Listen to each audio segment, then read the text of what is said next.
نبی کریم صلی اللہ علیہ وسلم نے فرمایا جب آدم علیہ السلام جنت سے ہندوستان میں اترے تو انہیں گھبراہٹ ہوئی.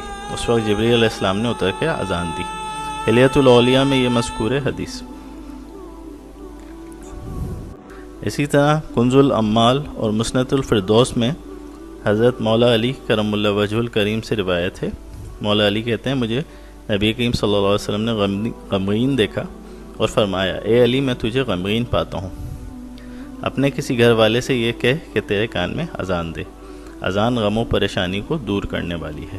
مرقات المفاتیح شرح مشکات کے اندر یہ حدیث مذکور ہے.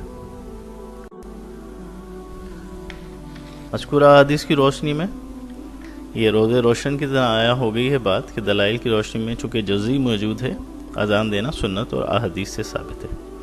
جہاں تک حدیثوں کے ضعیف ہونے کا تعلق ہے ان حدیثوں کے ضعیف ہونے کا